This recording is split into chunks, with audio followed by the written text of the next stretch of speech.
International media को भारत में हो रहे सीजीपी के जेनजी प्रोटेस्ट में खूब इंटरेस्ट रहा। खूब डिकोड किया गया वास्ते गुना हुइया का मतलब। पर पाकिस्तान ऑक्युपाइड कश्मीर में पिछले 2 दिन से पाकिस्तानी आर्म फोर्सेस के बहादुर जवान जो निहत्थे प्रोटेस्टर्स पर ओपन फायरिंग कर रहे हैं। दर्जनों में लोग मारे जा रहे हैं। लोकल्स अपील कर रहे हैं कि कोई हमारी भी सुन लो, हमें भी देख लो। पर इंटरनेशनल मीडिया को वास्ते गुना हुइया से फुर्सत नहीं। नमस्कार, मैं हूं दीपक मुनि और आप हैं मेरे साथ ही टीवी पर। तो 37 लोग मारे गए हैं पिछले 48 घंटों में। ये 37 लोग किसी वॉर की फ्रंट लाइन पर नहीं बल्कि शहरों के अंदर बिजी सड़कों पर खुली मार्केट्स के बीच पीसफुली प्रोटेस्ट करते हुए मारे गए। और ये किस लिए मारे गए? क्योंकि पाकिस्तानी आर्म फोर्सेस के बहादुर जवानों ने ओपन फायरिंग करनी शुरू कर दी। रावलाकोट की गलियों को जलियांवाला बाग बना दिया।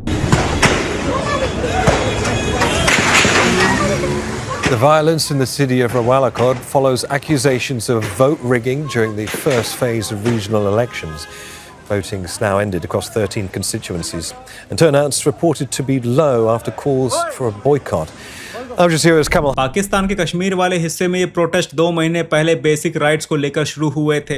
इमीडिएट ट्रिगर हुआ था लोकल असेंबली इलेक्शंस में कुछ सीट्स जो रिफ्यूजीज के लिए रिजर्व रखी गई थी। वो रिफ्यूजीज जो इस्लामाबाद में बैठी आसिम मुनीर की मिलिट्री जुंटा के एजेंट्स हैं। ये सीटें जब रिजर्व करी गई तो इनका विरोध प्रदर्शन हुआ। फिर धीरे धीरे इस प्रोटेस्ट में लोगों ने अपनी रोजमर्रा की बेसिक जरूरतों को शामिल करना शुरू कर दिया। और ये जरूरतें किसी मिनिस्टर का रेजिग्नेशन नहीं बल्कि बस 2 वक्त की रोटी के लिए था। आटा, दाल, चावल और रोशनी करने के लिए थोड़ी सी बिजली, बस यही डिमांड रही इन प्रोटेस्टर्स की। और ये डिमांड भी पाकिस्तानी हुकूमत को गवारा नहीं हुई। इनफैक्ट प्रोटेस्ट खत्म करने के लिए इन लोगों ने राशन पे ही ब्लॉकेट लगा दिया। दर्जनों की संख्या में ट्रक्स राशन लिए हुए पाकिस्तान ऑक्युपाइड जम्मू एंड कश्मीर के बाहर खड़े रहे, क्योंकि पाकिस्तानी आर्म फोर्सेस जो पहले प्रोटेस्ट को सप्रेस करने गई पर पैंट परेड कराकर वापस भगाई गई, इनका बस जब वहां नहीं चला तो इन लोगों ने वहां राशन रोकना शुरू कर दिया। अब देखिए, इतना कुछ मेरे बोलने के बाद अगर किसी भाई बंधु को दिल्ली प्रोटेस्ट याद आ रहा है और दिमाग में कोई कंपैरिजन ड्रॉ करना है तो पहले बेसिक फैक्ट्स क्लियर कर लें।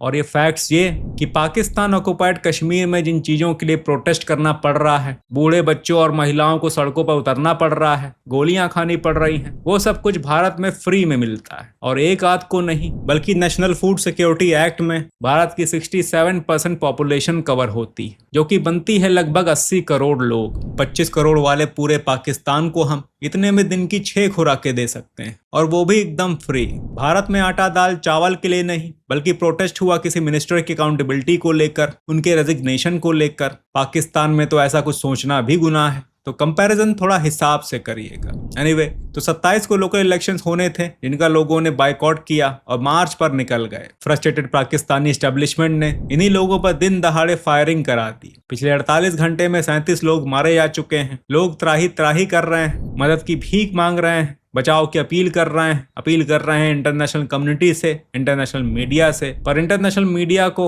वास्ते गुना हुइयां डिकोड करने से फुर्सत कहां। ने हमारे बेशुमार भाइयों को शहीद कर दिया है, जख्मी कर दिया है। ये यहूदियों से भी पहली नस्ल है। इन जालिमों को शर्म नहीं आती। इस रोड पे जहाँ पे खून ही खून है, गोलियां मार रहे हैं हमारे भाइयों को। क्या तमाशा है ये? आप हमारे पैसों पे पलते हैं। ये गोलियां हमारे टैक्स के पैसे से खरीदते हमें मार रहे हो। जालिमो, यहाँ जवाब न दिया, कब्र में तो दौड़ गए, कलमा नहीं पड़ता तुम क्या? ये क्या कर रहे हो? इंटरनेशनल मीडिया, भाई सारी दुनिया, ह्यूमन राइट ऑर्गेनाइजेशन, कहाँ मर गए आप सब लोग? कहाँ मर गए? कहाँ मर गए? आ जाए, आ जाए, अभी वक्त है, आ जाए, आ जाए, आ जाए, हमें मार रहे हैं ये जालिम हमें मार रहे। देखिए, भारत में जो प्रोटेस्ट खत्म हो गए, प्रोटेस्टर्स को जो चाहिए था मिल गया, पर पाकिस्तान में अब बस मास एग्जीक्यूशन होना है, उसी की तैयारी है। डिफेंस मिनिस्टर ख्वाजा आसिफ कहते हैं कि कश्मीर के लोगों में और इंडियंस में कोई अंतर नहीं है, दोनों ही एक जैसे हैं और दोनों ही हमारे एनिमीज हैं। मेहरबानी है, और मैं आज ऐसा आदमी मेरे खिलाफ कोई बोलता है तो मोस्ट वेलकम। मुझे इस चीज़ से ना गूगर्स है ना मैं कमेंट करना चाहता हूँ। सर, जो फोर्सेस पे हमले कर रहे हैं लोग, फोर्सेस के नौजवानों को शहीद कर रहे हैं, क्या उनके साथ डायलॉग होगा या नहीं? जी, मेरा नहीं ख्याल कोई डायलॉग होगा। जो जिस तरह मैं दोबारा कहूँगा कि मैं इनको हिंदुस्तान के साथ जो है ना, इन लोगों को ब्रैकेट करता हूँ, उसी ज़ुमरे में इनको शुमार करता हूँ जिसमें हम हिंदुस्तान को दुश्मनों की सफ में देखते हैं, ये लोग भी पाकिस्तान दुश्मन हैं। Thank you.